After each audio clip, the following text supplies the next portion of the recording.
Assalamualaikum warahmatullahi wabarakatuh. Kami dari kelompok 4 ingin mempresentasikan analisis penerapan sistem ERP, faktor IFE, faktor FE, dan SWOT pada UMKM Haus Indonesia. Next.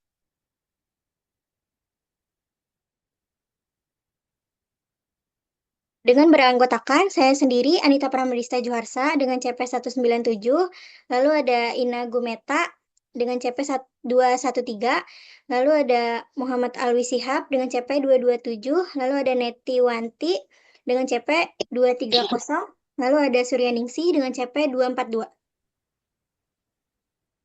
Next. Selanjutnya ada latar belakang. Perkembangan UMKM di Indonesia sangat penting dalam mendukung ekonomi nasional meskipun menghadapi tantangan seperti persaingan, akses modal, dan penguasaan teknologi. Salah satu UMKM yang sukses di industri minuman adalah Haus Indonesia. Dengan visi menyediakan minuman kekinian berkualitas dengan harga terjangkau untuk mempertahankan daya saingnya, Haus Indonesia perlu melakukan analisis faktor internal dan eksternal melalui IFE, FE, serta SWOT guna merumuskan strategi yang lebih efektif dalam mencapai tujuan bisnis dan memperkuat posisinya di pasar. Selanjutnya akan dibacakan oleh Ina. Baiklah, di sini saya akan menjelaskan terkait analisis SWOT, implementasi terhadap House Indonesia, di mana sebelum kita membahas lebih lanjut, apa sih SWOT itu? Jadi, analisis SWOT adalah alat yang digunakan untuk mengidentifikasi dan menganalisis strengths atau kekuatan, weaknesses atau kelemahan, opportunities atau peluang, dan threats atau ancaman dalam suatu proyek atau bisnis. Nah, analisis SWOT ini membantu organisasi untuk memahami posisi mereka saat ini dan merencanakan strategi untuk masa depan dengan memaksimalkan kekuatan dan peluang serta meminimalkan kelemahan dan ancaman. Baik, langsung saja kita masuk implementasi SWOT ini terhadap House Indonesia. Yang pertama, strengths atau kekuatan, um, yaitu yang pertama ada efisiensi operasional, di mana ERP ini dapat meningkatkan efisiensi operasional dengan mengintegrasikan berbagai fungsi bisnis ke dalam satu sistem. Yang kedua ada integrasi data, di mana ERP ini memungkinkan integrasi data dari berbagai departemen sehingga memudahkan pengambilan keputusan yang lebih cepat dan akurat. Yang ketiga ada otomatisasi proses bisnis, di mana ERP dapat mengotomatisasi banyak proses bisnis. Lalu yang kedua ada weaknesses atau kelemahan, yaitu faktor pertamanya ada kurangnya keterampilan penggunaan, di mana implementasi ERP ini memerlukan pelatihan intensif bagi karyawan. Lalu yang kedua, biaya implementasi, di mana biaya awal untuk mengimplementasikan ERP ini bisa sangat lebih tinggi, termasuk biaya perangkat lunak, perangkat keras atau hardware, dan pelatihan. Lalu yang ketiga ada adaptasi sistem, di mana perusahaan memungkinkan menghadapi kesulitan dalam menyesuaikan proses bisnis mereka dengan sistem ERP yang baru.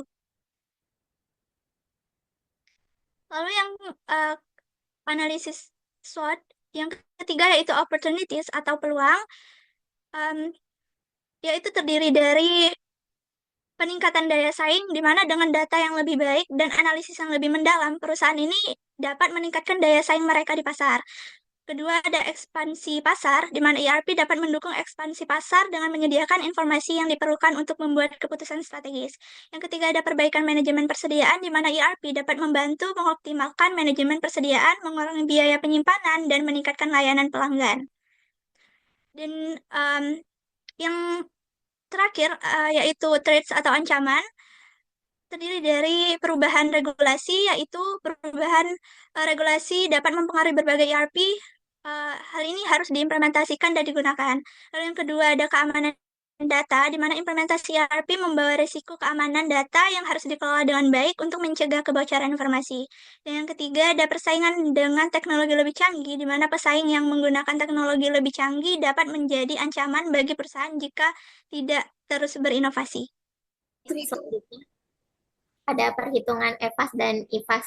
di mana tadi sudah disebutkan ya ada 4 di sini yang kita analisis, yaitu ada strength, weakness, opportunities, dan threat, di mana dari masing-masingnya itu ada 3 indikator yang apa yang diukur. Di sini ada tingkat signifikan, bobot, rating, dan skor. Untuk angkanya bisa langsung dilihat saja, di mana tingkat signifikan ini menggambarkan seberapa penting atau seberapa signifikan suatu faktor, baik kekuatan, kelemahan, peluang, atau ancaman terhadap keseluruhan implementasi ERP. Lalu nilai 1 sampai 3 ini digunakan dengan angka lebih tinggi menunjukkan tingkat pentingnya faktor tersebut. Lalu ada kolom bobot. Kolom bobot ini menunjukkan proporsi kepentingan dari masing-masing faktor dibandingkan dengan total faktor dalam kelompoknya. Nah, baik itu internal maupun eksternal. Jumlah bobot untuk faktor-faktor internal, kekuatan dan kelemahan, atau eksternal, peluang dan ancaman, harus totalnya 1. Lalu nilai bobot untuk setiap faktor dihitung dengan membagi tingkat signifikan dari setiap faktor dengan total tingkat signifikan dalam kategori internal atau eksternal. Lalu untuk kolom rating itu nilai yang menunjukkan seberapa baik untuk kekuatan atau peluang, atau seberapa buruk untuk kelemahan atau ancaman pengaruh dari faktor tersebut. Nilai yang digunakan itu 1 sampai 5, digunakan dengan 1 itu sangat rendah, sedangkan 5 itu sangat tinggi. Lalu untuk skor itu dihitung dengan mengalikan bobot dengan rating untuk setiap faktor. Lalu angka total untuk internal itu sebesar 2,54, menunjukkan bahwa faktor internal memiliki pengaruh cukup signifikan terhadap keberhasilan implementasi ERP dengan kelemahan yang sedikit lebih besar dari kekuatan. Lalu untuk eksternalnya itu sebesar 2,79, menunjukkan bahwa faktor eksternal khususnya peluang memberikan keuntungan yang signifikan, meskipun ada ancaman peluang masih jauh lebih kuat. Lalu untuk totalnya itu sendiri ada 5,34. Skor ini menggambarkan keseimbangan antara faktor-faktor SWOT yang telah dianalisis. Nilai ini mengindikasikan bahwa implementasi ERP memiliki potensi besar, meski terdapat beberapa kelemahan dan ancaman yang perlu diperhatikan. Sekian. Di bagian ini saya akan menjelaskan salah satu koordinat diagram kartesius mengenai analisis SWOT yang sudah dibuat pada tabel sebelumnya, yaitu dengan strategi eksternal menggunakan peluang dan ancaman atau opportunities dan threat dengan nilai pada sumbu Y 2,04 dan pada nilai sumbu X untuk strategi internal atau kekuatan dan kelemahan, yaitu strength dan weakness, itu 5,34. Jadi bisa dilihat pada diagram kartesius ini merupakan analisis yang sudah kita buat pada tabel-tabel dari segi bobot atau skor total yang kita buat dari awal sampai akhir.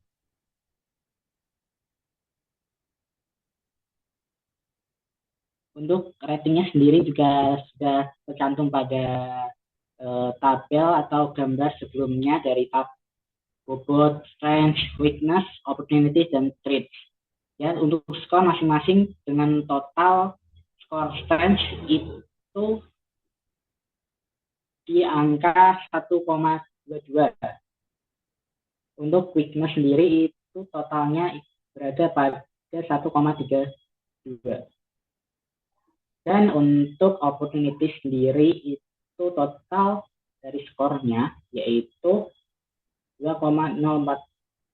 Dan yang terakhir untuk threat atau ancaman, kita mendapatkan total skor ya dari itu berupa jumlahnya 5,34.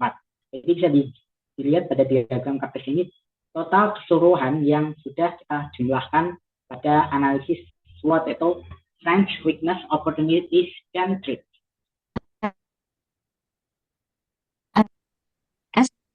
Didapatkan dari berdasarkan perhitungan dari IFAS dan juga EVAS sebelumnya. Nah, untuk matrik SWOT yang pertama berdasarkan Internal Factor Analytic Summary atau IFAS, ada strength, yaitu S1, proses operasional yang lebih cepat dan pengurangan biaya. S2, data terpusat yang memudahkan akses dan pengambilan keputusan. S3, pengurangan kesalahan manual dan meningkatkan produktivitas. Kemudian selanjutnya ada weakness atau kelemahan. W1, kurangnya keterampilan pengguna yang memungkinkan pengguna untuk mengalami kesulitan dalam memanfaatkan sistem ERP. W2, biaya awal yang tinggi untuk pelatihan dan infrastruktur.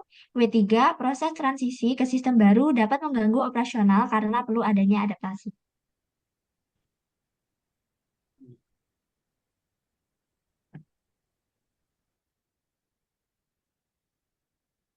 Selanjutnya, yaitu matriks SWOT berdasarkan EVAS atau External Factor Analytic Summary.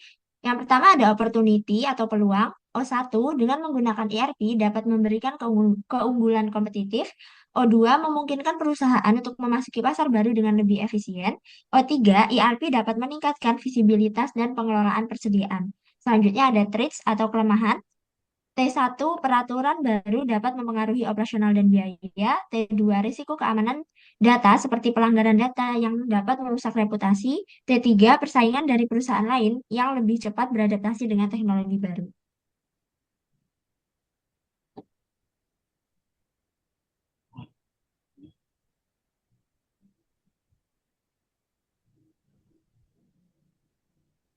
Selanjutnya di sini ada matriks perencanaan strategi kombinasi, di mana perhitungan ini didapatkan dari hasil perhitungan matriks IFAS dan juga EVAS sebelumnya. Di sini ada yang pertama SO, yaitu peluang untuk menggunakan kekuatan untuk memanfaatkan peluang yang dihitung dari total score strength ditambah total score opportunities yang berjumlah 3,27. Kemudian di sini ada WO, weakness opportunity, yaitu meminimalkan kelemahan dengan memanfaatkan peluang dengan total 3,36. Selanjutnya ada ST, strength traits, yaitu menggunakan kekuatan untuk mengatasi ancaman dengan total skor 1,98. Selanjutnya ada WT, yaitu meminimalkan kelemahan dan menghindari ancaman dengan total skor 2,07. Selanjutnya, solusi strategi. Yang pertama, pengembangan keterampilan dapat melakukan pelatihan intensif untuk meningkatkan keterampilan pengguna. Yang kedua, manajemen biaya dengan mencari cara untuk mengurangi biaya implementasi seperti memilih solusi ERP yang lebih terjangkau. Yang ketiga, memanfaatkan peluang ekspansi pasar dengan sistem ERP untuk meningkatkan daya saing. Yang keempat, investasikan lebih banyak dalam keamanan data untuk melindungi informasi perusahaan dan pelanggan. Next. Jadi kesimpulan yang didapatkan, implementasi sistem ERP pada UMKM House Indonesia melalui analisis SWOT memberikan pandangan yang komprehensif mengenai kekuatan, kelemahan, peluang, dan ancaman yang dihadapi perusahaan dalam menghadapi dinamika industri minuman kekinian. Beberapa kekuatan utama yang dihasilkan dari implementasi ERP termasuk peningkatan efisiensi operasional, integrasi data yang lebih baik antar departemen, serta otomatisasi proses bisnis yang meningkatkan produktivitas. Namun, kelemahan seperti kurangnya keterampilan pengguna dan biaya implementasi yang tinggi menjadi tantangan yang harus diatasi oleh perusahaan. Di sisi lain, ERP membuka peluang besar bagi House Indonesia, seperti peningkatan daya saing dan peluang ekspansi pasar. Namun, perusahaan harus waspada terhadap ancaman seperti perubahan regulasi, resiko keamanan data, serta persaingan dari perusahaan lain yang lebih canggih dalam teknologi. Dengan penerapan solusi strategi tersebut, House Indonesia dapat memanfaatkan teknologi ERP untuk meningkatkan daya saing, mengatasi tantangan, dan memaksimalkan peluang di pasar minuman kekinian. Next. Oke, sekian presentasi analisis penerapan sistem ERP, matriks evaluasi faktor internal dan eksternal, serta SWOT pada UMKM House. Kurang lebihnya, mohon maaf. Wassalamualaikum warahmatullahi wabarakatuh.